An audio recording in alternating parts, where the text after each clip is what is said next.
We're going to go ahead and get started tonight. This is Monday, June 6, 7:01 p.m. for the Planning Commission meeting. We're going to start with the opening prayer by Jack Young, if we will all stand, please, followed by the Pledge of Allegiance.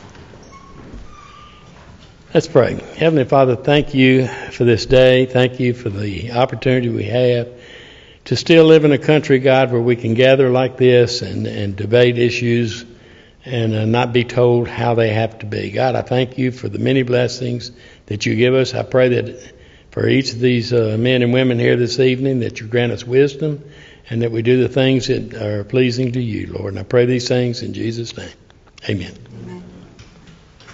I pledge allegiance to the flag of the United States of America and to the republic for which it stands, one nation, under God, indivisible, with liberty and justice for all.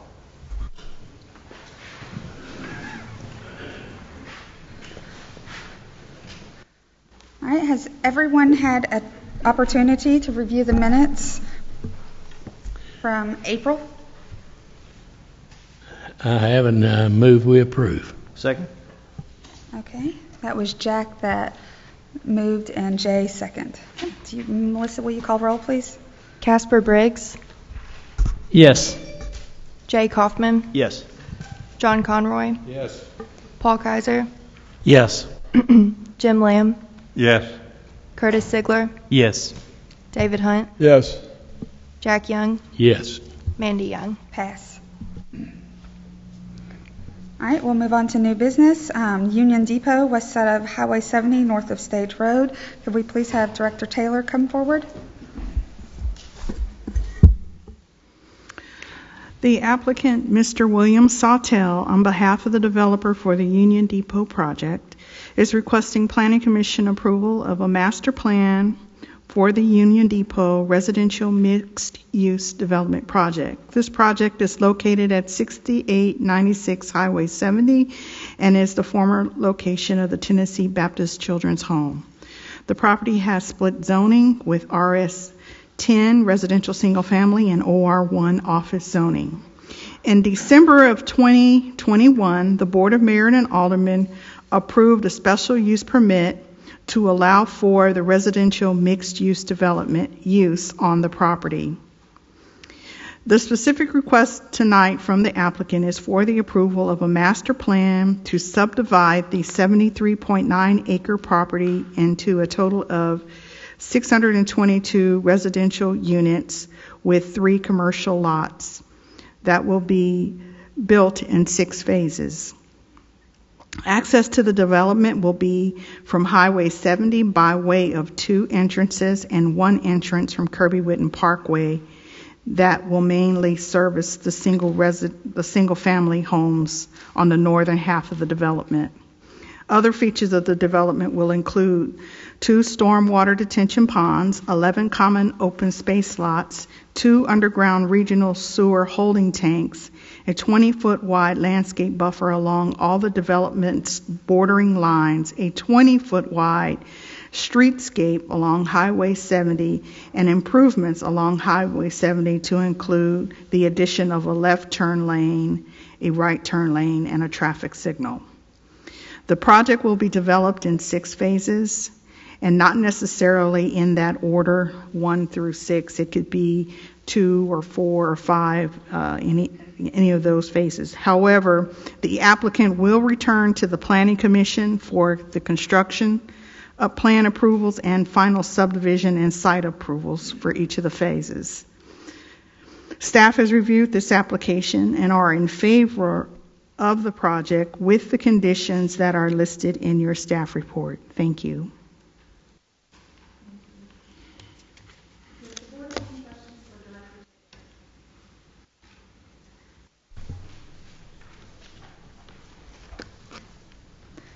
Okay. Could we please have the applicant come forward?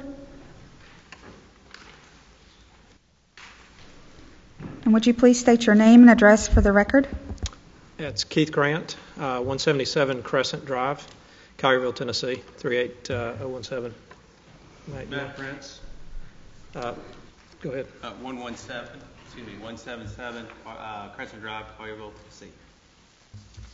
Might as well, in case you speak to it. We'll go ahead and get everyone on record. Michelle Yee, 6465 North Quail Hollow Road.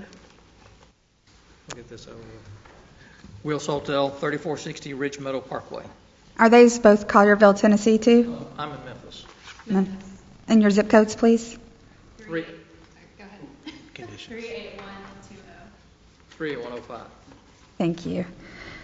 All right, have you had a chance to review the staff comments, and are y'all in agreement with that? We have reviewed them, and we have several comments on these. We're not in complete agreement with them, no. Okay. You want me to go item by item? Is that the best way to do this? Okay. Let me start with, I'll start with engineering comments, because I think that was the first ones on our list. Is that correct? That's correct. Okay. So on engineering comments, item 19, which is a request that a dedicated right lane down be added from our street H down to Highway 64, a right turn lane be added to that. Now, I'll preface all of this by saying we were asked to do a traffic study. Marty Lipinski provided the traffic study to staff to review, and from our reviewing of the traffic study, there was no recommendations within there from Marty to add a turn lane there. So we felt like this was an additional request that wasn't we don't feel is necessary, and we also getting into like the type of intersection. I don't believe that from what I had seen in the traffic study that it increased the level of service. Is that correct, Matt? No, the traffic study revealed that the existing level of service, southbound turning right, the 2027 without the site and the 2027 with the site are all southbound turning right or A intersections. So that being said, we're just requesting that condition not be part of this. That's number 19. I'll go on to 23 is the next one, which is a double right turn on Street H. Which now Street H is the southernmost, if y'all have a layout up in front of you, it's the southernmost, closest to Highway 64 street. That one right there, we've been asked to do a double right out of that. Now we have coming out, just so you all understand, you have one lane in, and then going out you have a left turn only, and you have a right turn coming out of that development. And so we've been asked to put double right, and just so that I'm clear too, with what that sounds like to me is you actually have 4 lanes there. So my understanding is that the staff is asking us to have one in, one left out, and 2 rights out. And we don't agree with having 2 rights out. Again, our traffic study didn't show a need for that. And then the next item, which is an engineering comment, which is item 27, and it deals with the turnarounds that come through the Briarwood subdivision, where we have these dead-end streets. There's 2 stub streets from the Briarwood subdivision, and we've been asked to consider putting a turnaround on there, like a cove, or a hammerhead for medical, which is generally required with new subdivisions, but Briarwood was not required to do that when they put it in originally. We are adamantly opposed to this. After the meeting, after the citizens came, they were very vocal about not extending their turnarounds. They were extremely vocal to us. They were extremely vocal to you all and the board about not doing anything not extending those roads. We do not want to extend those. Actually, the one I don't know if they're probably not even shown on this drawing, but on the Briarwood subdivision, one of them, for me anyway, I've seen issues. That's just going to create, and they're going to complain about it, but an opportunity for cars to park in those areas and create other problems that they don't have right now. They've been there for about 30 years and haven't had issues. And so we're adamantly opposed to that just because of the backlash that we took from the city on that, from the citizens on that. It also takes away from our lots, which we think that we feel it'll cut our lot counts, and we feel that we're entitled to the lots that we received through the special use permit. So it's a mixture of those, for those 2 reasons, that we don't think that it's necessary to do that. We measured those streets, and I believe they're 158 feet as they are. The longest one is 100. The longest one's 158. You generally recognize typically what we've been asked to do is to put hammerheads when they are over 150 in a new development, but not in a situation where we're going and retrofitting something on an existing development. So that's it with engineering comments. That's 19, 23, and 27. I'm going to pass this next booklet around to you. If you'll send that around.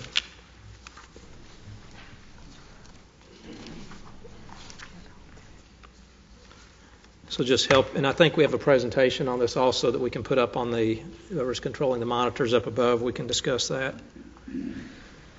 I'll wait for you all to receive all of them so you have them in hand before I go into it.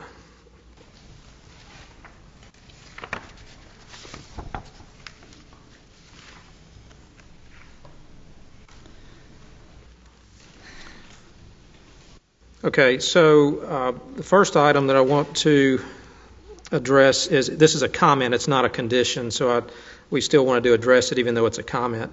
But it's comment number 2, and staff recommends adding supplemental plantings along the north property line of common open space K.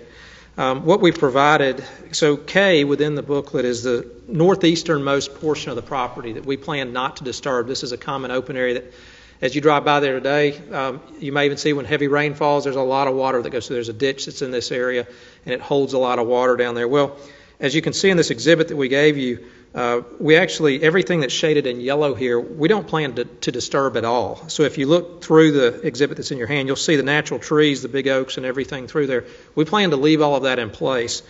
So we would rather not put a new planting screen or anything up and down that property line, because we would have to actually cut through here to do that. We think the best buffer is a natural buffer that's there now. We can call it, if we need to, if we need to actually label it as as some type of as a buffer, we could always label as a 20-foot natural buffer and put that on the plat so that someone in the future doesn't come and disturb that. But we would rather not clear that and put in some plantings through there because they wouldn't grow anyway in that area. So that's that's addressing comment number 2. Comment number 3, again, it's a comment, it's not a condition, but as was the staff comment on 3, landscape plate G is required along the south property line of Phase 1 and the southernmost future commercial development out parcel at 20 feet wide. Although staff does recommend granting relief to this requirement by installing landscape plate G along the entire southern property line to be at least 10 feet wide in order to distinguish the residential mixed-use development from the common commercial development, or the existing commercial development. So so we looked at the RMU ordinance, and in that it says that a tree and landscape, we looked at the RMU ordinance and the tree and landscape ordinance. Both reference a buffer required only next to single-family residential. The adjacent zoning to this proposed plate is CH, which is commercial highway business. And granted, this has come pretty quickly, so we haven't had a chance to discuss all of these items with staff. But in that particular case, we couldn't find where a buffer is required. Now, we're proposing a 5-foot buffer there ourselves that is landscaped. And so what we would ask is that we would prefer to stick with that 5-foot buffer that we are proposing on that. If I'm missing. Sam, if you'll go to the next slide, it shows that's the 5-foot buffer. Okay. So this appears, and which one are we in here? Is this the I? It's plate G. Okay, plate G that we're looking at. And this is along the southern property line where it's not near residential. This is between us and the existing commercial on Highway 64. And so we feel that the 5 feet is adequate for that. It's actually more than we could find in the ordinance unless we're missing something. But from our research in it, we found that there was no requirement between the RMU and the adjacent commercial zoning. So I'm going to go into the conditions from planning now. And the condition, actually we just agreed with that. So, okay, so let's go to planning condition 2. Starting this area here, right? Okay, so in planning condition 2, the proposed landscape plate H shall be revised to 20 feet wide as the zoning ordinance requires instead of the 5 feet. This is adjacent to the city park over there, just south of Kirby Lake Subdivision. So it is currently, actually the zoning that's on that is SC1. Again, that's a commercial, it's not residential. We had proposed a 5-foot buffer. We actually are putting a wrought iron fence across there so that people could see through to the lake. And the only interference that we have with that, I'm going to ask you to go to the next exhibit on the screen, if you would. We do have a portion of the parking lot that encroaches in that, and we would be willing to go ahead and put a 20-foot buffer along here, as long as we can have an exemption here for this parking lot. Or I don't know if it's an exemption that you have to grant. We don't see where there's a requirement to do it since it's not adjacent to residential. But we're agreeing anyway, let's go up to 20 feet. The only section we wouldn't is this little area of parking that needs to protrude into that area. You'd still have the fencing along there. You just wouldn't have maybe a planting along there that we had proposed in other areas. And so that's condition 2. And the next item I'm going to go to is item 4. I believe is correct. Now this will not be in the handout that I gave you, but if you'll look in your packet, and I'll read to you what the condition states from planning. Item 4 says the proposed landscape plate I shall be revised to add a 6-foot to 8-foot wood privacy fence along the adjacent property line. Okay, so landscape plate I, when you go into the overall, actually, if we'll flip back to, it's probably about the third slide. It actually looks like this right here. This will help everyone understand. That's it. Okay, so if you look at landscape plate I, it runs along basically where the residential areas, where it does abut the residential areas. And the challenge that we see is most of these homeowners have a 6-foot fence right now, and we're concerned about putting a fence right up against theirs. And so what we would propose is that if they don't have a fence, then we put a fence there. If they have a fence, let's just use the existing fence that's in place. But if we put a fence right up next to theirs and you have a 5-inch space between the two, that's a real problem. So we didn't see how to really handle that situation between the two, with our neighbors. So we would just ask that the condition be changed to say that we would agree to a 6/8 wood fence only where there is not already one on the adjacent property. And we're open to other suggestions too, but we just saw that as being a real issue going forward, trying to put one adjacent to theirs. The next item I'm going to address is item 5, condition 5, on the planning comments. The proposed landscape plate I, did I just go? No. Shall be extended along the adjacent property lines for all lots extending to Kirby Whitton Road frontage. Staff recognizes the existing vegetation currently in place may be supplemented with new additional plantings, but the residential mixed-use overlay requires the developer to install a landscape buffer and fence along the adjacent property lines in the development. Well, most of these, again, this is that same fence situation, but if you will look at, oh, there it is. Okay, they have it on the screen. So yeah, along those areas right there. We are agreeing to extend the plate with the understanding that existing trees and shrubs be left in place to substitute for new shrubs. Actually, when you look at an aerial, which this doesn't have an aerial, most of it is open. Most of it will require us to plant things on it. But there are some areas that have some large trees that I would prefer to leave those in place and not tear them down to put back a new tree in place of it. So we do agree with the idea of extending these. We understand that we have to put it, because this is residential adjacent to residential, we understand a buffer needs to be there. It's just that we're asking for some relief when it comes to the plantings and not having us tear down trees to put a new planting screen in place. And the final, well, this isn't final. I'm going to go into, now that is everything that we had with regards to the staff comments. But I do have one other item that I would like to bring up and discuss with you if I could at this time. Okay. Okay, so if you'll go to our slides that we have, or the presentation, this is where I need to go to this section right here, if you could. So this is the signage that we're looking at putting on the property. We want something that allows people to realize they've arrived at Union Depot.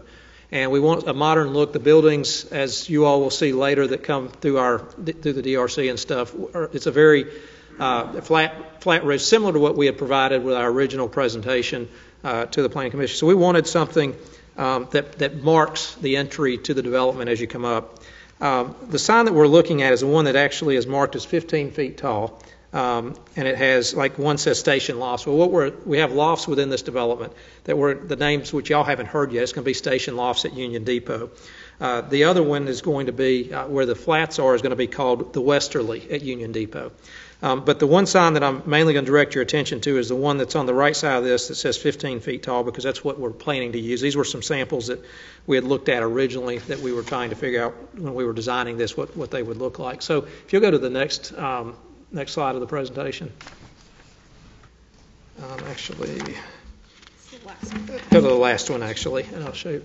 Okay, so in the submittal that we made in the outline plan, it actually showed 3 locations for signs, and we've changed that slightly since the presentation, so we wanted to point this out in request. So this would have to be something that would be a condition, that would be an amendment to y'all's to what's before you. We would like the opportunity to put 4 of these up. The one, the sign that's to the southernmost sign would be as you come up to the property as you're driving down Highway 64. That one will be one of these 15-foot signs that actually says Union Depot. As you get to the next one, to the first intersection, you'll have a sign on either side. One is going to be marked for the Westerly, which is the flats back behind. The other one is going to have Station Lofts, which is for the flats back behind. And then the sign to the far north will be Union Depot again, just to letting people know that they've arrived at the Union Depot development. So that's something that we would like to request be added. We wanted to bring that up separately because we did not have that completed in time to make with our submittal with you all.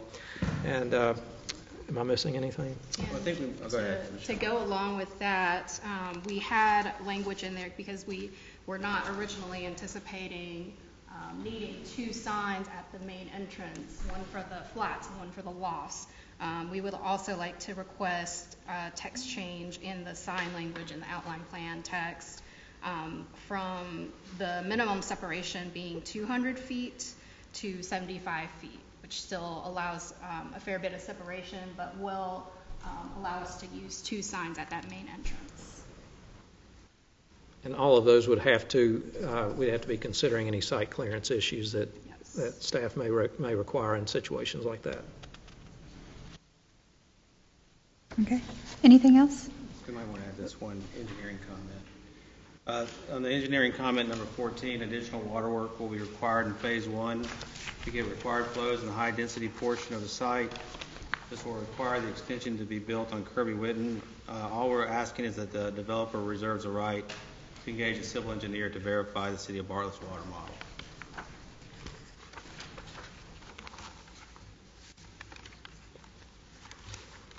Did y'all hear that? Well, yeah, I understood what he said. Okay. It sounds like that John didn't have a problem with it. Well, there's a No, not at all. I'd be happy to share all the water modeling and flow test information. Mm-hmm. Absolutely. Okay. I need to hear from planning and engineering. Okay. Thank y'all. We need to hear, I guess, from planning and engineering on everything. Sure. I'll go ahead and address item 27, item 19 and 27. I think Rick's going to address item 23. Item 27, we're agreeable to delete that as an engineering condition and have that completely removed. Okay.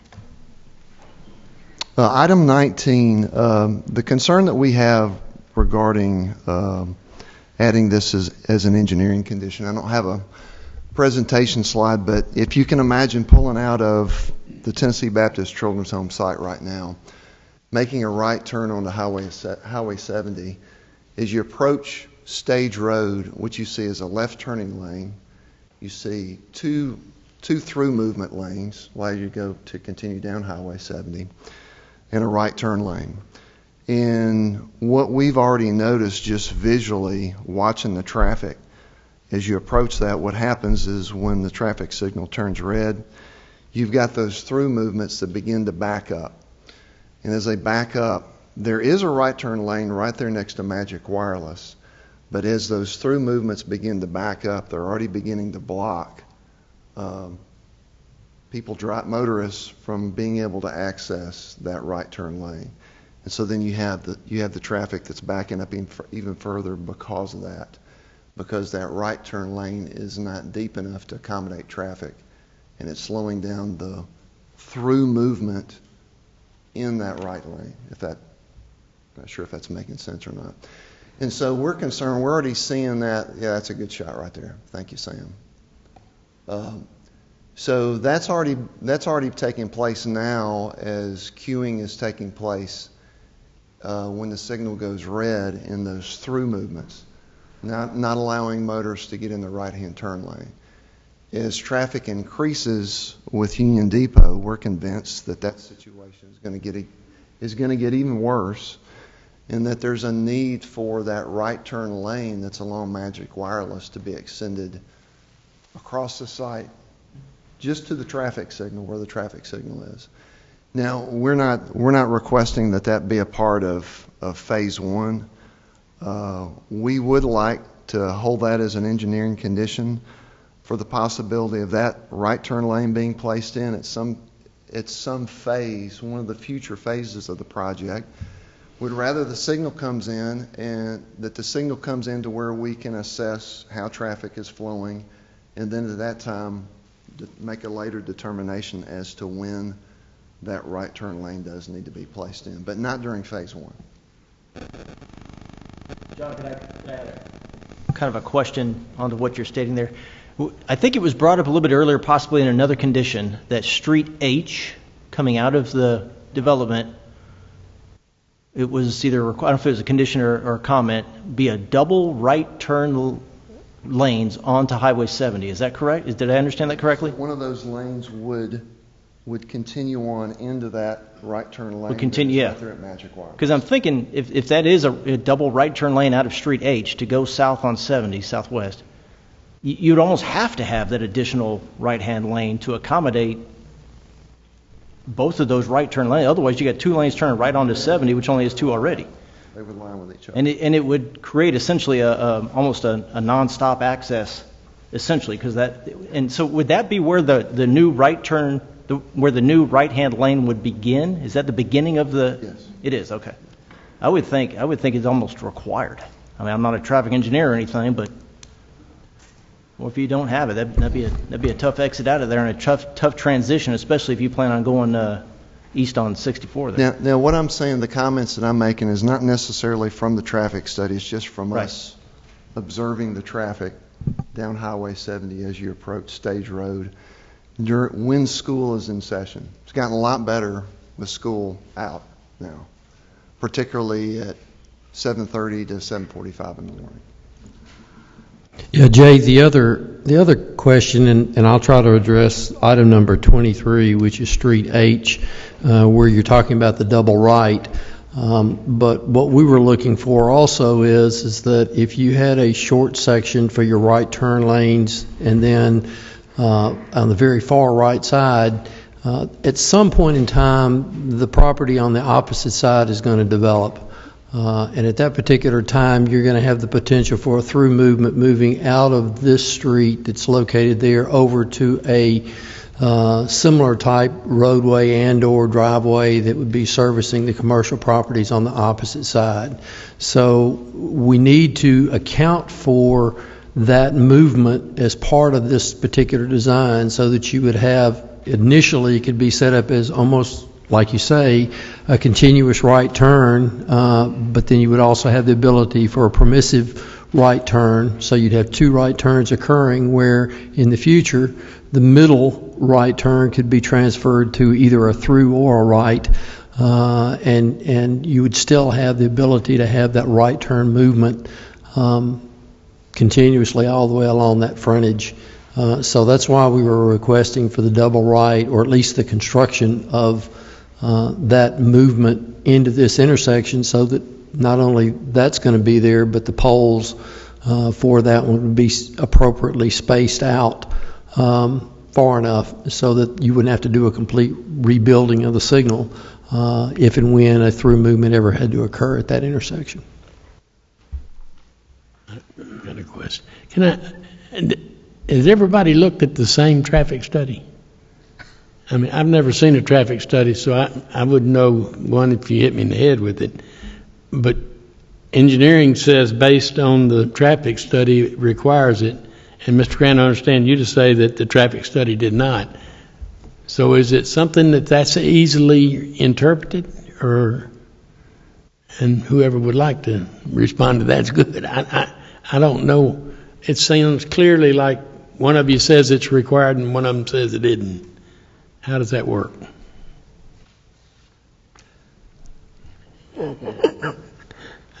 Okay. I'll give a shot at it. The right turn movements that are coming out are based on potential future use at that particular location to be sure that the signal that goes in, which is not really looked at as part of the traffic study associated with the turning movements that would be coming out of that development. I think the question that John had was, we know that the morning peak of the right turns coming out of that are going to be pretty high. Yes, it is a level of service A. I won't argue with that at this time. But what is not a level of service A is that through movement, specifically after the traffic goes. If you look at it, it's a D, I think now, and that was a question we had of Marty, is that he had it going back down to a C when you add additional loads on it. So how do you get that? But you have a relatively high number for the through movements as you come out, and that's what's queuing back up into the travel way and forcing the people not to be able to make that right-hand turn.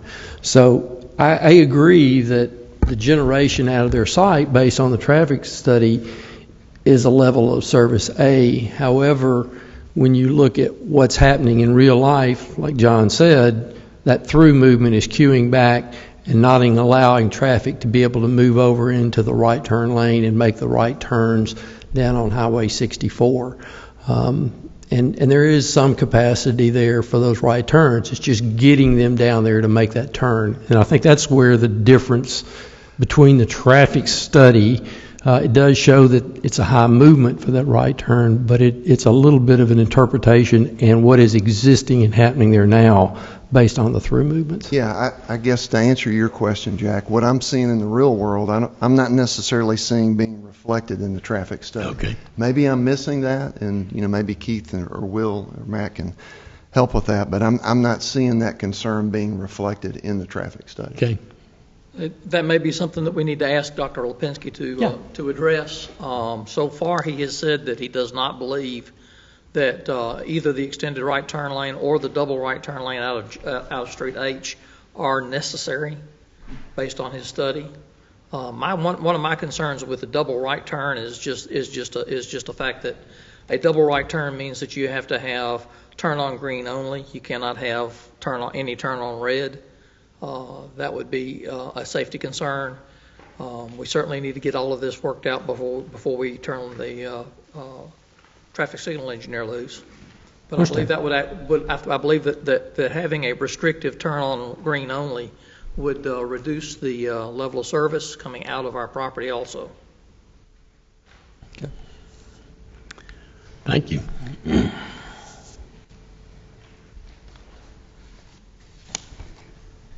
Is this a case of you either pay me now or pay me later?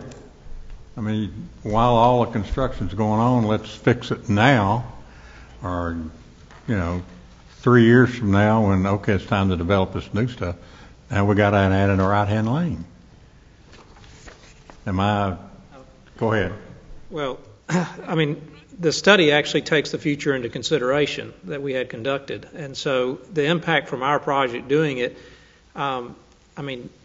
We are adding, for example, the study requires that we have a turn lane added in Highway 70.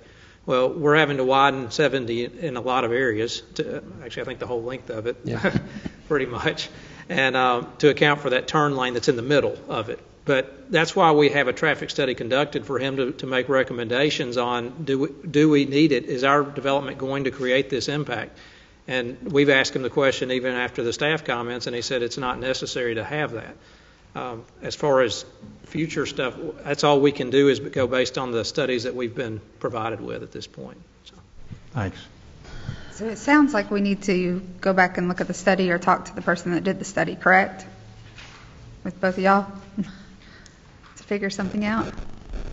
I think so, yeah. I think Will's suggestion is a good suggestion. Okay. To see if that is addressed in the study and to get some clarification on that. All right. So those two are on hold then. That would be number 19 and 23. And that covers all of engineering. So we need to move on to planning comments then and cover them tonight.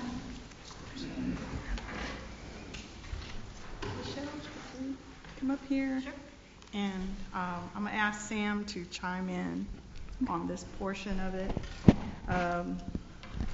Like Keith said, the first 4 items listed are comments, and it's up to this commission if you want to make any of them conditions.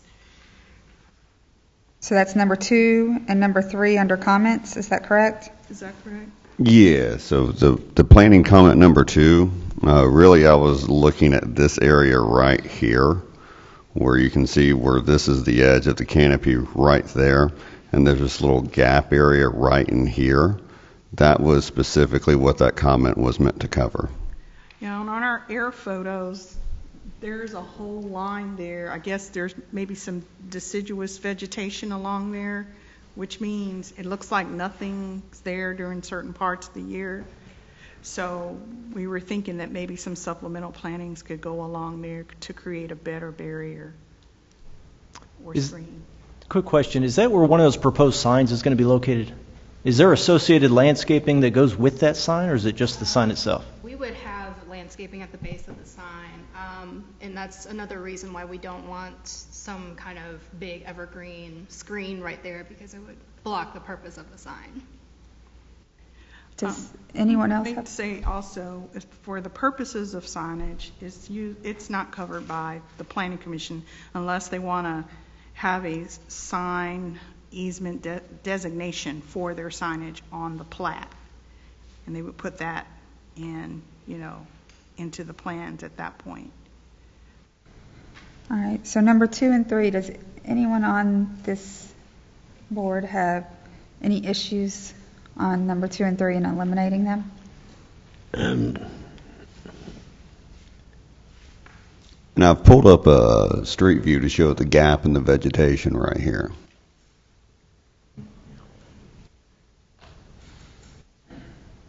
Is there a required fence that will go there as well? That will extend out to the right-of-way line? There is not a fence. This, kind of going back to our previous comments about the zoning ordinance and which areas require a buffer versus don't require a buffer. This area is actually also OR1, which is not residential zoning. So there would not be a buffer required. Well, some of that is covered, most of it's covered by the mixed-use overlay. Mm-hmm. I mean, that's what allows you to do so many things with the property. Not everything complies, and the mixed-use overlay specifies some things that are different from the underlying ordinance. Mm-hmm. But it does refer you back to the street and landscape plan. Section of the ordinance. Mm-hmm. Can I ask what would be considered supplemental planting? Because anything, it looks to me, that would be put next to all those big trees would look out of place, actually.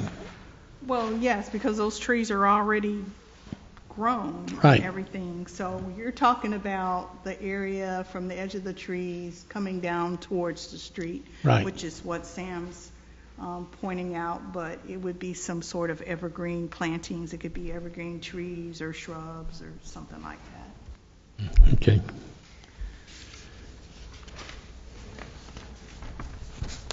I have a question about the 6 to 8 foot wooden privacy fence. What if a homeowner says, I don't want any fence there? What do you do then? It's not their fence. Don't give them a choice. Just put up a fence and let him cut it down. You ever heard? It's on our property, so they wouldn't have a say on it. And the ordinance says your ordinance actually says there has to be a fence and there has to be fence and landscaping like any other development, the same requirement. We had other cases where we have this requirement, the homeowner's lot backs up to the commercial lot, and we have that requirement. And in those cases, the developer went out and they met with those homeowners to see who wanted their fence and who did not. And in some cases, it came out to be, well, at some point, once the homeowner's fence goes whoopee, then the developer would come in and replace that fence, because the fence and landscape screening is the job of the developer, not necessarily the homeowners. Homeowners do not have to have fences, but developments like this development, it's a requirement of the special use permit. They do have to have the fence and landscaping. It's being treated almost as if the entire development is a commercial development. Even a church, if a church built right next to them, and a church can go in residential zoning, it can go in almost any zoning district, but if it backs up to a residential lot, they have to put in the fence and the landscaping. But they have been able to get relief in the past by meeting with the neighbors to say, hey, how about we not disturb that area? We'll put in some landscaping, but if your fence goes whoopee, then we'll go ahead and replace your fence. Can I kind of ask you what happens, in that process when after the developer goes in and installs the landscaping, how do they access the neighbor's fence to replace it without just digging up all of the landscaping that has been installed? Just like anybody who builds a fence and they have landscaping, maybe they will kill some of the landscaping, then you're going to have to replant it. Or not. This is not meant to be something that we needed to debate, because I'm okay with putting a fence there. I wanted to raise the issue and let y'all know that there's going to be some concerns from the homeowners doing that.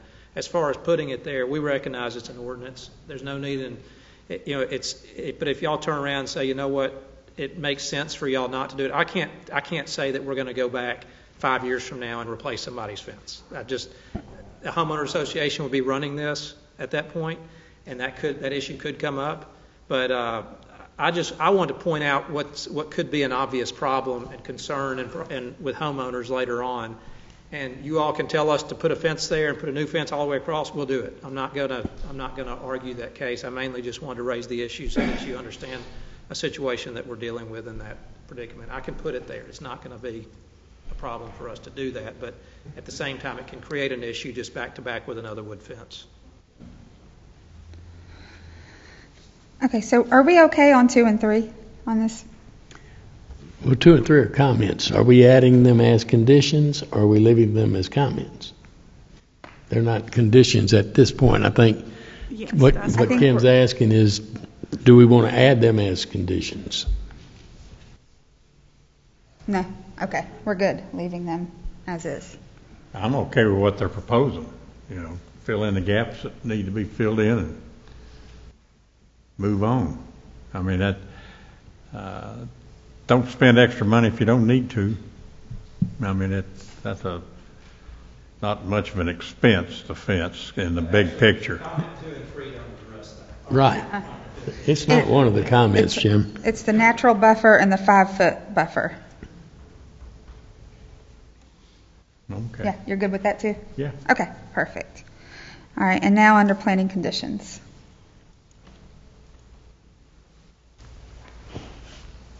That's where the fence comes in.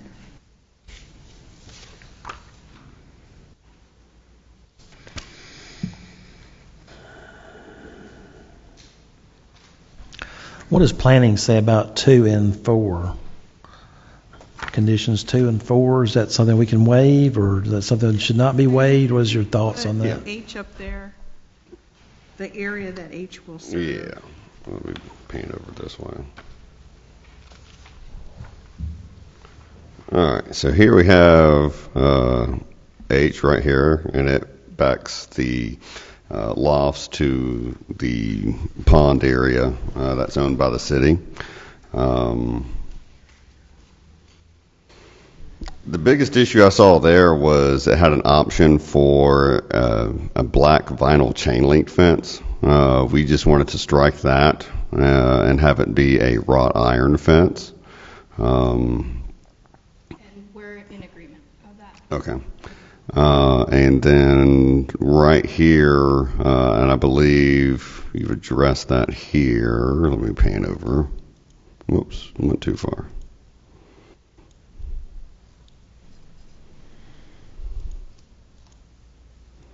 Whoops. Here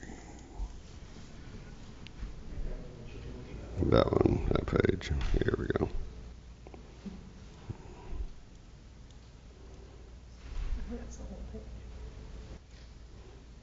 The whole page.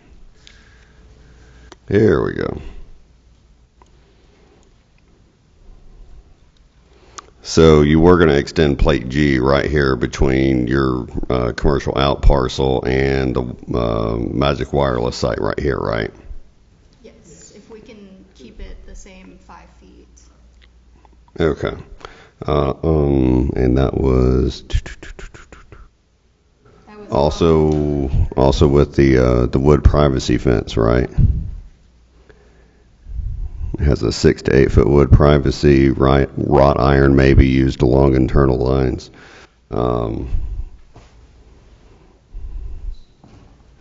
Yeah, we just wanted to make sure that there was some sort of buffer between your new mixed-use development and this adjacent commercial development that's older. We just wanted to help make the edges a little cleaner and more succinct. So we're fine with the fence, with the wood fence in that. The problem, I don't want to run the wood fence all the way up to Highway 70. Right. We would want to stop that, so we can't just say, yes, we'll go all the way along there. Right. But our counter to you all's condition would be that we leave it as 5 feet, we extend it into the commercial area. I would say to the building facade, the front building facade of whatever goes there at that time. The front line of the building. Of the building, yes. Okay. Y'all are okay with number 2 then? Okay. 5 feet instead of 20. Thank you. And then number 4 on the 6 to 8 wood privacy fence. Let's see. Plate 1 shall be so revised. That is, let me go back to this screen. Here we go. So that was kind of what we were discussing already. It was these lots right here to where landscape plate H was not being shown in this, and Keith was discussing that, yes, we will install in that phase, but we just wanted to have the discussion about the existing fences and yards without existing fences. And again, it's kind of as Director Taylor was discussing, with an existing fence, we try to encourage the developer to meet with the property owner to see, would you rather have a continuous fence that runs along all of your neighbor's property, or do you really love your fence and you don't want us to touch it, but once it becomes dilapidated, then the developer and or the HOA, as they come into effect, they will be responsible for installing the new fence at that point in time. Okay. So we're good. We're keeping that one in, correct, Director Taylor? Because he's okay with it. Are you guys wanting to meet with those few homeowners to find out if... I'm of the opinion that if, you do it and they're going to not be happy, and you don't do it, then they're not going to be happy either. So... we're keeping this one in, and Mr. Grant's okay with it, correct? Yeah, it was just the double fence issue. Okay. All right, and our last one is number 5, about tearing down trees to put new ones up. Do you want me to read it out to you, Sam? Oh, yeah. So on that one, staff would be fine with utilizing the existing vegetation and supplementing in this area here and here. we always love leaving, existing plantings in place, especially when they're large trees like that. So we would be willing to work with the flexibility of depth as long as we're able to add supplemental where there is not existing vegetation. Okay, perfect. Before we leave the discussion, can we maybe go back to condition 2? Because I think there was a little bit of a mix-up when we were discussing that one. Gotcha.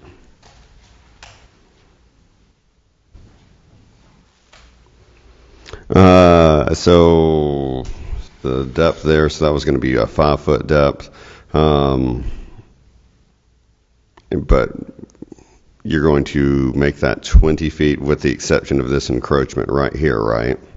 That's correct. I'm good with that. We're good. We're good with that. Can I make a additional comment there? I think that, in my opinion, there should be an access to the park from this development, and I don't see that. There is, what page is that on?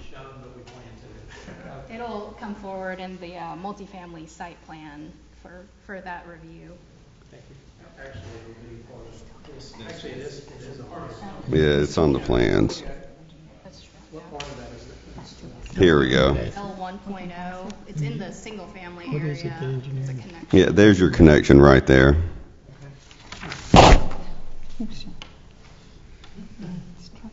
That's phase 6, is that right? That's basically the end of the development. We can pass it without that being a part of it. Okay. With the exception. But again, as Director Taylor was saying, the phases, they're just in numbers. They may come back with phase 6 as one of the formers instead of the ladders. All right. Are there any more questions for anyone?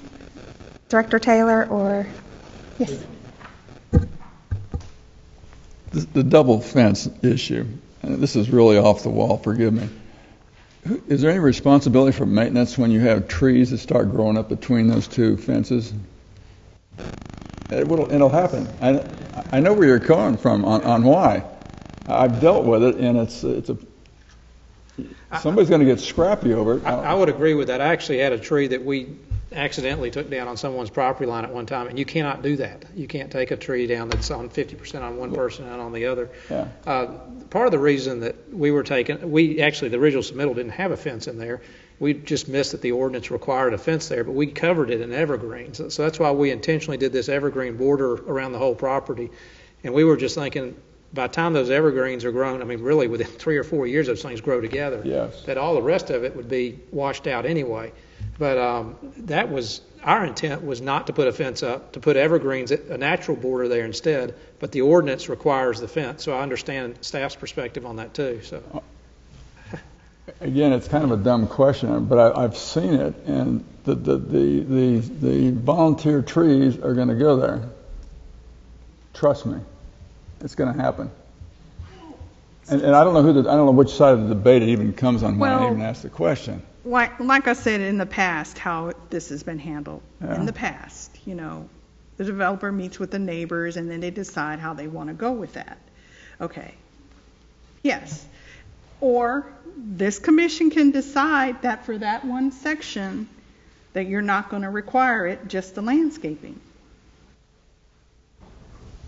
Okay. Go back the other way, and I can't see the HOA going and replacing somebody's fence on their private property. That's strange too, because they're actually put the fence back where it was obviously on private property. The developer usually gets an agreement. Okay. With the homeowner for that. But it's not going to be in line with the rest of it, I would think, because the developer is going to put it on their property. So you look at the easements, the fence will be on the developer's property, but the homeowner already has a fence on their property, so there's like a foot or two there usually. Where the developer is actually replaced as part of the agreement their fence so that it all looks like new fencing at the time of the development. Okay. How many homes are we talking about? How many lots are we talking about? homeowner-wise? Yeah. How many? It's probably 50 or 60 people. Yeah. You're talking about Kirby Lakes as well as Briarwood. Kirby Lakes and the other. It's a whole bunch of them up there. Yeah. Okay. Well, I again, you guys can grant the relief as part of this. I mean, it's a normal requirement for other developments. It's a normal requirement for the mixed use. So if you just want to make it a landscape screen, you can. What's the downside for just the landscape? Is there, what is it? Well, the development will be exposed to, if the other fences come down, then the development will be exposed to the neighbors backing up to it. So you got to think about during the construction phase. Yeah. Yeah, I understand. Okay. And there's also going to be 2 swimming pools contained in this that somebody could walk through. Well, I'm assuming. It's a code issue that all pools have to have a fence. Yeah, they have to have a fence. I understand, but once you're into the development, if you walk from one of the lots and there's no fence, is what I'm saying. I mean, I can't imagine anybody doing that. I wouldn't have done anything like that when I was 14 or 15.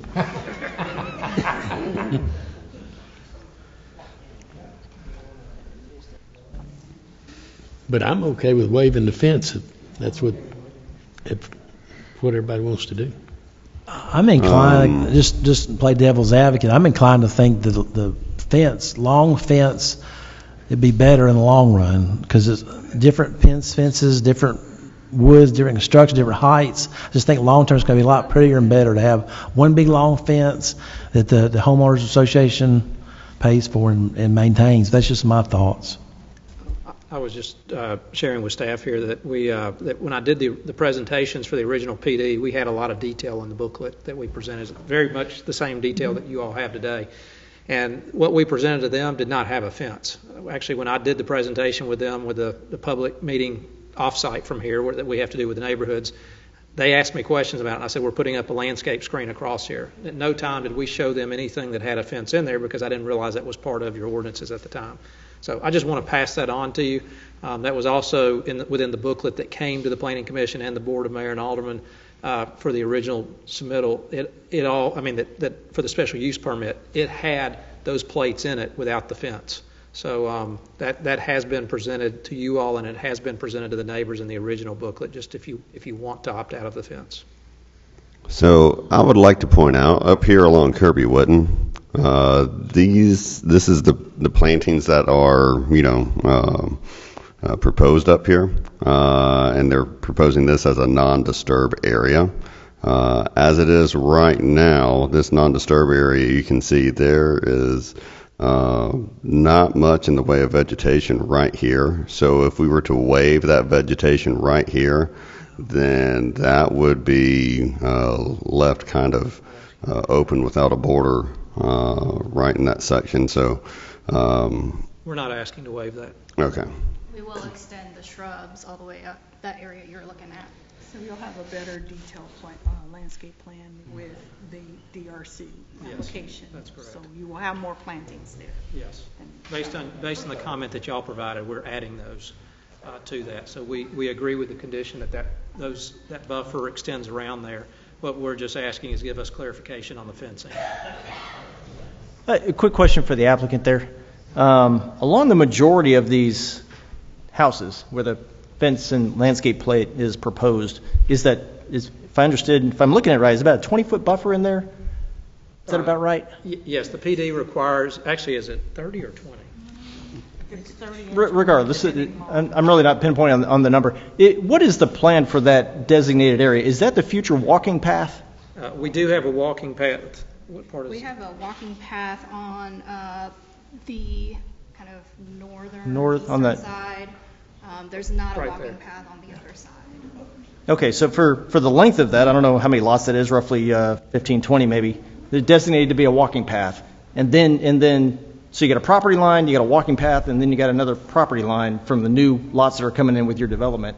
So basically you have a tunnel. You essentially have a funnel or a tunnel, a 20-foot access walking path. You want to call it that, it's fine. So the property owners from this development could put up a fence in their backyard. Yes. Then you got a walking path, and then maybe not, put another fence in here for quite a length here. I mean, it sounds. That's correct. Wow, you just kind of built a tunnel. Kind of just did this for yourself. which brings up obviously the idea of some safety issues, et cetera, but I don't know, that's We did not put, too so the appealing. landscaping, that's partially why, I mean, we have it would be a softer buffer if you had just the landscaping down one side, and then if you Right. do have a resident that puts a fence up, it wouldn't be as, I mean, you're going to have the landscaping regardless, so Yeah, you won't yeah. see two fences, Yeah, I but got you you. could see a narrow walkway down through there, you're correct. Narrow being 24, 25 feet. I don't know, if you were to have a tunnel with 6 or 8 foot solid wood privacy fences going down there for a substantial length without any breaks in between, I don't know what kind of lighting and access you're going to put in there, but good gosh, I don't know.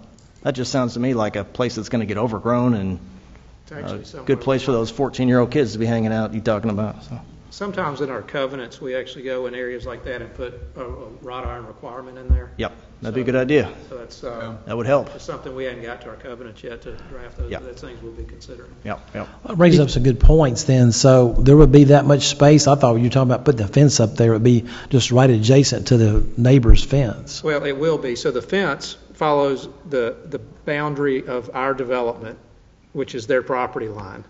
And then from the fence, you have about 3 or 4 feet over, you'll have an evergreen shrub planted. So it's like arborvitaes, I think. Probably, is that what you call that in the landscape plan? I think either arborvitaes or red cedars. Okay. And they'll be right off the fence. And then from there, you have approximately 20 to 25 feet left. A walking trail would be through that area. Okay. That's a pretty good one.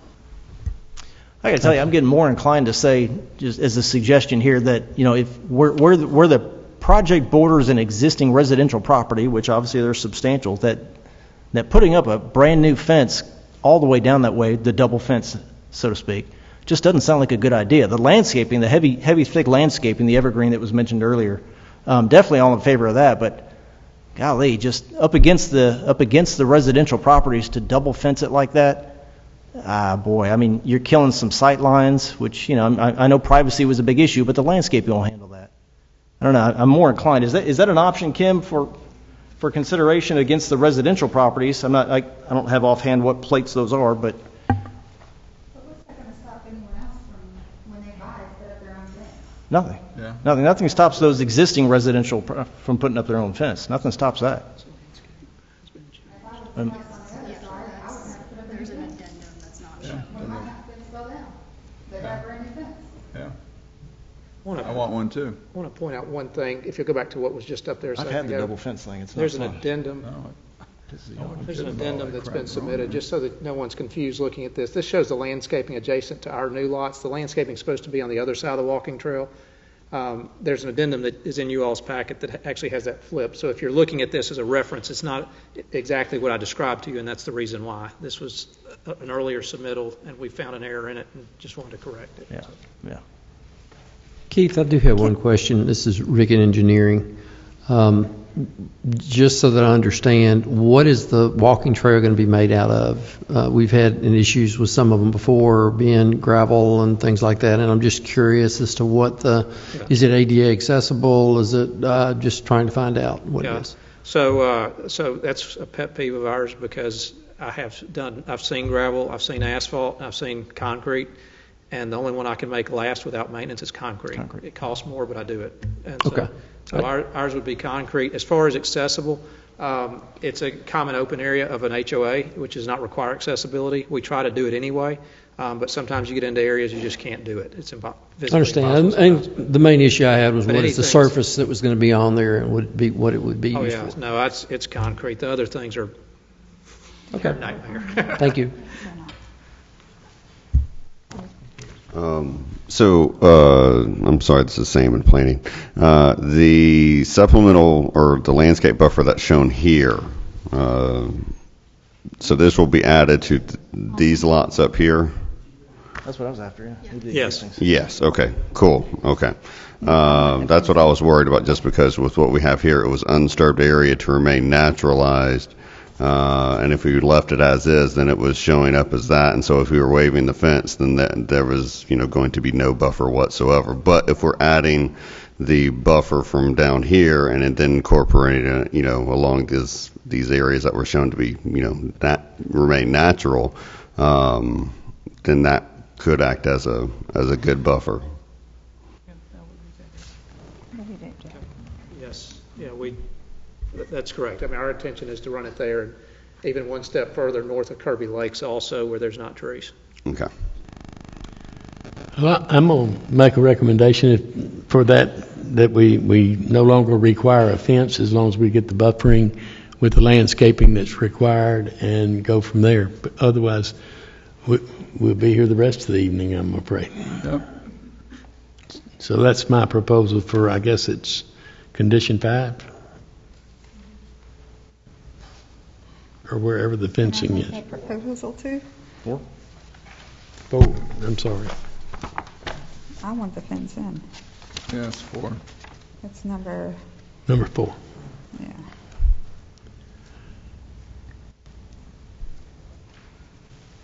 I think it's basically striking condition 4. Is that correct? Well, then you need to ask them if they want to vote on my suggestion or your So do I suggestion. make a proposal? But you can say that and then say, let's vote on whether we have a fence or not. So I'm going to make a proposal that I would like the fence kept in. What?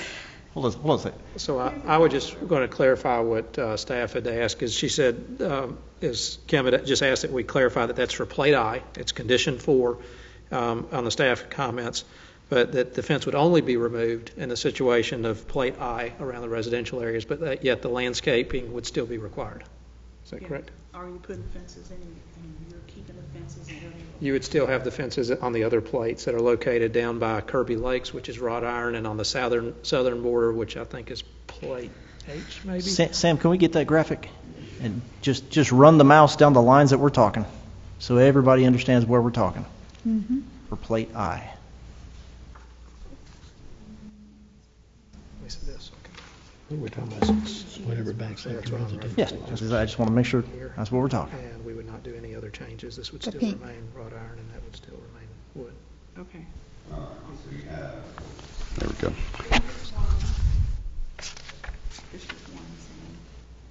You're there. Yeah, it is there. Yeah. There we go. He's right. The pink. Yeah. Yep. Thank you. Plate I. So plate I will be extended up in the areas which you referenced, Sam. Yep. And All the way to Kirby Whitton, and then down. north side of Kirby Lakes. Right. So Right. Any place that backs up to a residential line. that's correct. I think that's what I said earlier. Okay. I just want to make sure. I confused myself. Okay. I think personally, I think I'm in favor with what I believe Jack was saying. Up against the residential lots, the pink, the plate I think it's all the same thing. I think we're all talking about the same thing. Mm-hmm. What I'm suggesting is not requiring the new fence, but still requiring the landscape screening. Yes, absolutely. And we're not addressing any of the other plates, any of the areas with that suggestion there. Right. It's plate I. Paul? Which, Jack's proposal? Jack's? Just as long as we have the buffers. Yeah. As long as we have the buffers and as long as we have the Jack's? screenings, yes. We don't have to go any further. All right, Jack's proposal has passed. All right, so now we're going to, do you want me to That's tell you what passed? Condition 4, is that right? So Yes, so they do not have to have the we'll trust that fence staff can write that the way we just said it. where there is already a fence up. Mhm.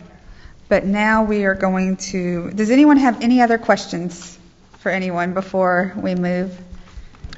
Okay, so now I'd like to, We've got to vote on the Yeah. master plan. Okay. I'm right. sorry. So now I'd like to, does anyone want to move to vote on the master plan excluding number 19 from under the engineer, the traffic study? We are going to exclude that from the master plan. And 23. And 23. Yes. Yeah, that was deleted. 23rd, yeah, They 27 okayed is 27. deleted. So we are excluding number 19 and number 23 under engineering regarding the traffic studies, the right lanes. We are excluding it from the master plan until they talk to the traffic We're study. continuing it. Yeah, we're continuing it till next time. It will not be in this part. And So 27 do we- we already got rid of. It's Right. okay by Delete. engineering. Do we have a motion? I move what you just said. Second. I second that. Thank you. Melissa, please call roll. Real quick, just for clarification. Oh my gosh. I know, I'm killing it, I'm sorry. Yes, you are. The horse is dead and I'm still being, I'm sorry. I just want to make sure that we are not excluding the right lane of, the additional right lane of traffic until staff and Correct. applicant. Right. Traffic, yeah, they have to look at the traffic study. Continuing that. Moving along. We just need to find something that makes everybody mad. And that will work. You can continue now, Melissa, thank you.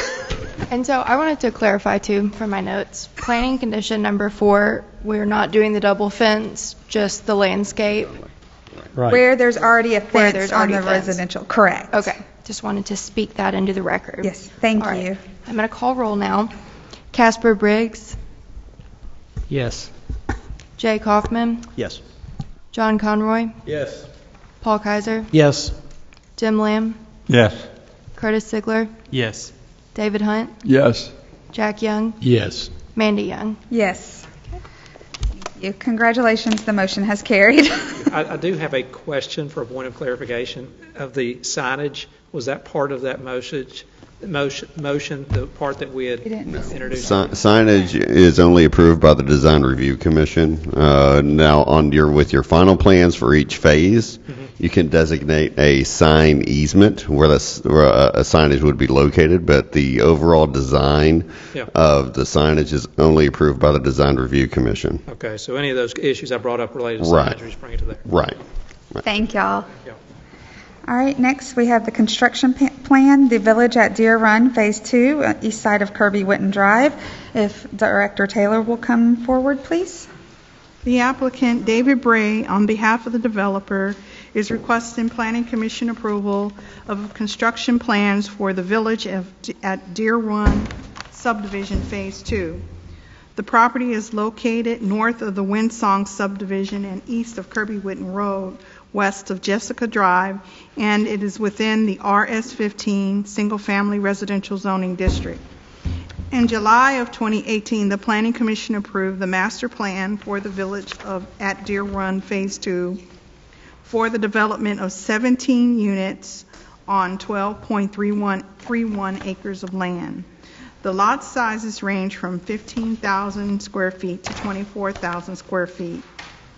A 14,542 square foot common open space lot was proposed at the north end of Wood Passage Cove, and a 4,063 square foot common open space lot was proposed south of Lot 37 in your plans. There will also be a 3.81 acre green belt bordering the east side of the development. Construction plans for this subdivision include an area reserved for stormwater detention, 2 common open space areas to be owned and maintained by a homeowners association, grading and drainage plans, erosion control plans, sanitary sewer plans, a tree plan, and a street plan for Windway Drive and Wind Passage Cove. Access to the subdivision will be from Kirby Whitton Road through Phase 1 of the development to the proposed Windway Drive from the bordering Windsong subdivision to the south. Staff has reviewed the plans and recommend approval with the conditions as listed in your staff report. Thank you. Does anyone have any questions for Director Taylor? Thank you. Will the applicant come forward, please, and state their name and address for the record? David Bray with the Bray Firm, 2950 Stage Plaza North, Bartlett 30134. And we have gone through the conditions, and we are in agreement with the conditions. And for any of you scratching your head thinking that you've seen this before, you have. And then the developer did not move forward with it at that time. He passed away, and it's now being picked back up and moving forward. So, yes, you have seen this before. All right, thank you. Does anyone have any questions for the applicant? Move to approve with the comments and conditions from staff. Do we have a second? Second.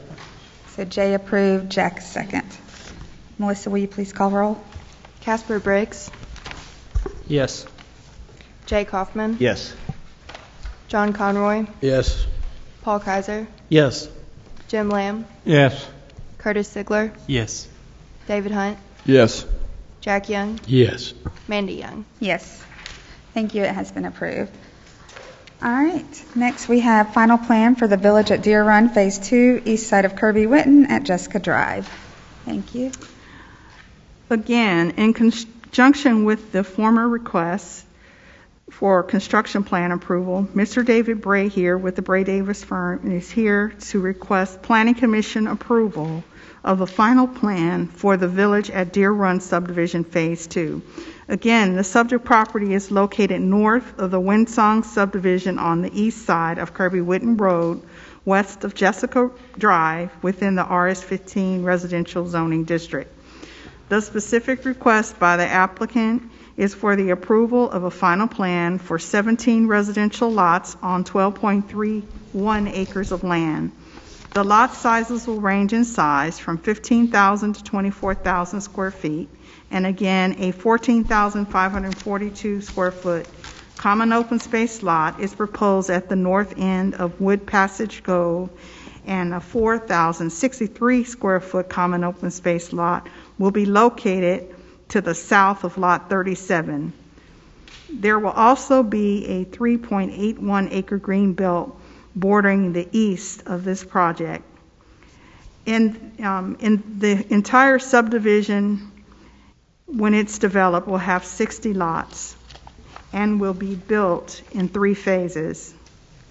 With that being said, staff has reviewed the plans and recommend approval with the conditions as listed in your report. Thank you. Are there any questions for Director Taylor? All right, thank you, Director Taylor. Will the applicant please come forward and state their name and address for the record? David Bray with the Bray Firm, 2950 Stage Plaza North, 38134, and we are still in agreement with the conditions. Okay, thank you. Any questions for the applicant? Do we have a motion? I'll make a motion. All right, thank you, Curtis.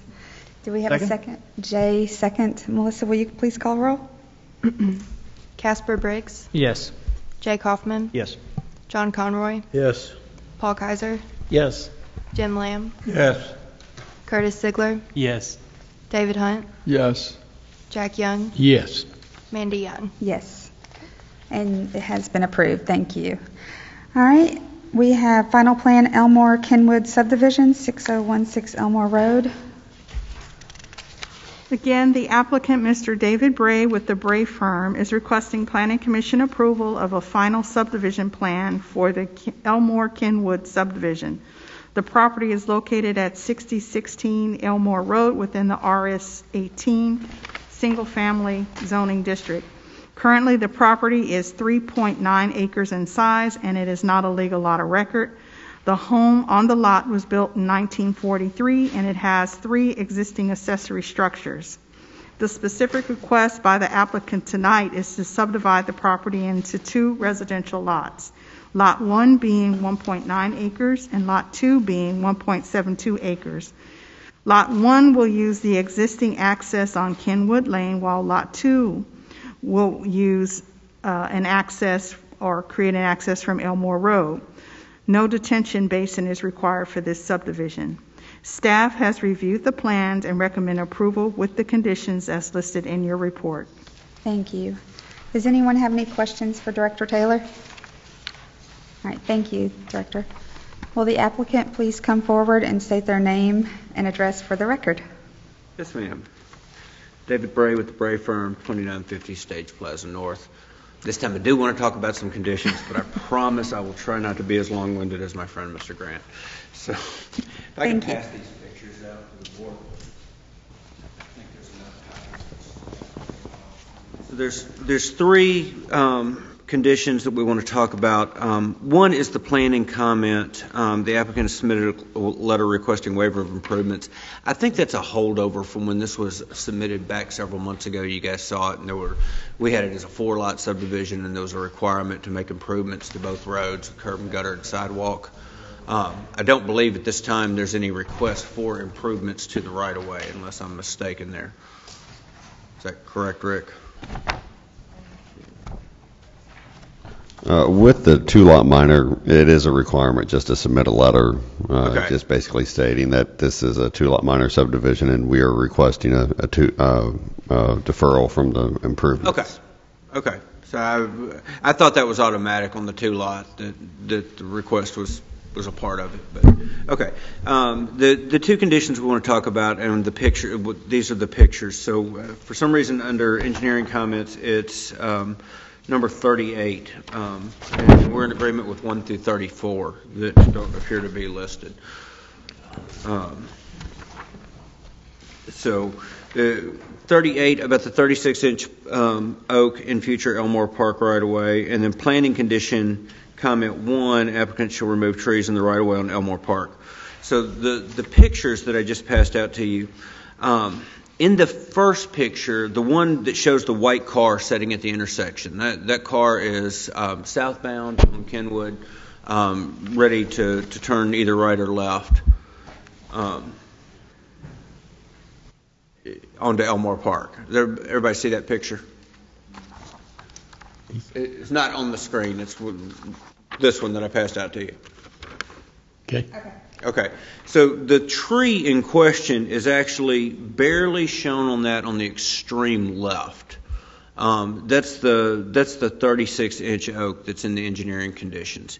It's not actually in the line of sight. If you go to the third picture, the one that shows the truck and the utility trailer that are also at that same intersection, that you can see that tree in that picture. So that tree is not actually the one causing the sight distance issue. So if you go back to that first one, it's the two trees. Yeah. Well, here, I'll hand you mine. So the 36-inch tree is right there, and that's that one. It's these two trees. Looking at the picture taken out the car window, it's these two trees and this flowering tree that's back off to the back. Those are the ones causing the line of sight issue. And we have absolutely no problem taking those trees out. Our request would be that the rest of the trees in that right-of-way be left alone. The neighbors would prefer it. The applicant would prefer it. We'd like to preserve the look of that road in there. We're not making improvements to the road, and we prefer not to take the additional trees out. That road's been that way for as long as I can remember. And I don't think with a development like this coming in and it not being the 4 lots that we had proposed at another time, that you're likely to see improvements to that road anytime in the foreseeable future. So there's no reason to take out the other trees that are in that area. So that would be our request, and we'd be happy to discuss it with you. Mr. Hesse is here. He's the owner. He's the one. Well, you're back over here. I lost you. Dave, can I ask a quick question? Yeah. This picture right here, is this is when you're on Kenwood? That's on Kenwood facing south, yes. Okay. And that's the 36-inch tree referenced in condition 35. It's not the one actually causing the problem. It's the ones up there by the utility pole. It's condition 38. Do what? 38, not 35. No, that's fine. And I guess the one that I think that we're concerned about is on Elmore Park. Elmore Road. Which is, what, about 200 feet west of the intersection of Kenwood and Elmore? So that's this one. And you can pass those out to the board as well. That doesn't appear to be impeding the line of sight for, it's well off the traveled way.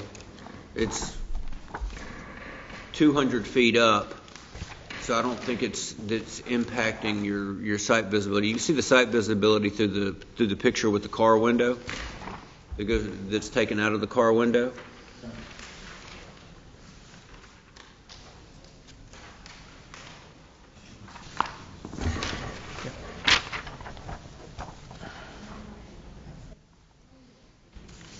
Where was this one taken from? Looks like Kenwood? Kenwood is what it looks like. This one? Where was this one taken from, David? Is that the last one? Yes. That is on Elmore. So looking westbound on Elmore, west of the intersection at Kenwood. This is well up the road. With the heavy tree canopy out there, I'm not sure you're gonna be able to see it from above. We may can see it on a street view.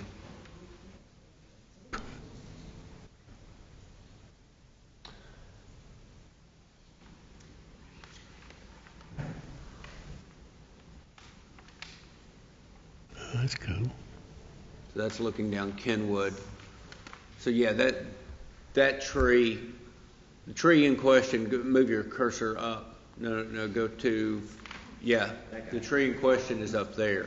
The trees that are actually blocking are right there, those two right there by the wood fencing that was there at the time, and the other flowering tree that comes over the white fencing. You know, David, just as a suggestion, why don't we meet out there and reassess the site triangle just to make sure we're on the same page? That would be fine with us. Then that would only leave the condition that, to remove all trees in the right of way. If they're not an issue, we'd like to. If they're not an issue, anything that's an issue for site distance, we can take out. But the rest of the trees within the right of way, I don't see that road being developed in the foreseeable future. We'll reevaluate the site distance in that location. Perfect. We're fine with that. Okay. Was there not a tree closer to the intersection that might have come down at some point in time in the past? He asked if there was a tree that may have been on there that's come down recently. In a storm? I think it was on the other side. The fence is gone. None of the trees. Okay. Because my recollection was there was a larger tree that was closer to the intersection, and that may have been the one that Becky was thinking about rather than the 36 that was further down. But we'll be happy to reassess the site distance, and if take down what's needed, and then if it's not needed, we'll leave it. The rest of the trees in the right of way would be okay? Yeah, as long as it's not within the site distance area, that's fine. Okay, thank you. Any other questions for the applicant? I move we approve with the condition that engineering and Mr. Bray come into an agreement on what trees to remove, and that we would go along with that. Second. All right, Melissa, will you please call roll? Casper Briggs, Yes. Jake Hoffman, Yes. John Conroy, Yes. Paul Kaiser, Yes. Jim Lamb, Yes. Curtis Sigler, Yes. David Hunt, Yes. Jack Young, Yes. Mandy Young. Yes. Okay. Thank you. It's passed. All right. Now we have the site plan of Phoenix Salon Suites, 6165 Stage Road. Director Taylor? The applicant, Mr. Dub Baker with ETI Corporation, is requesting Planning Commission approval of a revised site plan for the Phoenix Salon Suites. The property is located at 6165 Stage Road within the OC Office Center zoning district. In 1993, the Planning Commission approved the current site plan for a Kinko's retail store and copy shop. The specific request by the applicant tonight is for the approval of that revised site development plan to expand the rear parking lot to add 13 additional spaces for a total of 30 spaces on the site. They would also like to modify the streetscape landscape plan along Stage Road and Elmore Park Road. They also would like to modify the existing 20-foot commercial landscape buffer to 15 feet excuse me, along the rear of the building or the rear of the property. They'd also like to add a retention wall, replace the 6-foot tall fence, and add a new dumpster enclosure. Access to the property will be excuse me, from an existing curb cut on both Stage Road and Elmore Park Road. The specifics of the site plan are listed in your site data table. Staff has reviewed the plans and recommend approval with the conditions as listed in this report. Thank you. Thank you. Does anyone have any questions for Director Taylor? I've got one question. With the additional parking, it kicks them over the 2 required handicap accessible parking spaces. And I see that they've added a 3rd, which would be on the, the south side of the building. Mm-hmm. My understanding is that the accessible parking is supposed to be the closest accessible route to their front door or their main entry door. Is that an entry door, a main entry door that they'll have there at the rear or the south? I believe the main entry door is like at the corner, sort of the building. Would that be on the south side or the north side of the building? Well, do we know? Sam, would you show with your cursor? I mean, there were no floor plans, so I didn't know. The main entry is up here on the north side. Yeah. It's in the middle. And so this is more of the employee parking is back here. Or secondary entrance. You'd have to ask the applicant that question. I think the applicant had issues with grade and handicap entrances on other parts of the site. But they can answer that. Any other questions for Director Taylor? Thank you, Director Taylor. Would the applicant please come forward and state their name and address for the record? My name is Doug Baker. I'm with ETI Corporation, located at 1755 Linfield Road, Memphis, Tennessee, 38119. Thank you. And did you hear Curtis's question, or would you like him to repeat it? Yes. The 2 existing parking spaces are there, of course, at the front. Mm-hmm. And then we provided 1 handicap space in the back for employee, if we have a handicap employee. And there's already an existing ramp there that's ADA compliant for a rear entry to the back of the building. Okay. The existing grade back there of the asphalt where you propose that parking space, is it also ADA? The front spaces? No, the one in the back that you're proposing. I know you said the ramp was, but what about the parking space in the hatched area? Yes, it'll be handicapped. 2% in all directions? Right. Yes. Okay. Any other questions for the applicant?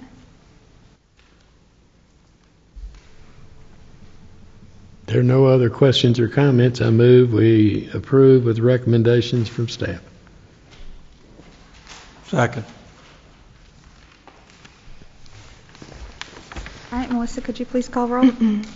Casper Briggs, Yes. Jay Kaufman, Yes. John Conroy, Yes. Paul Kaiser, Yes. Jim Lamb, Yes. Curtis Sigler, Yes. David Hunt, Yes. Jack Young, Yes. Mandy Young. Yes. It has been approved with the conditions from staff. Thank you. All right, do we have any questions from anyone out in our audience that would like to come forward? All right, do we have any discussions from the board? All right, if not, I call this meeting adjourned. Thank you.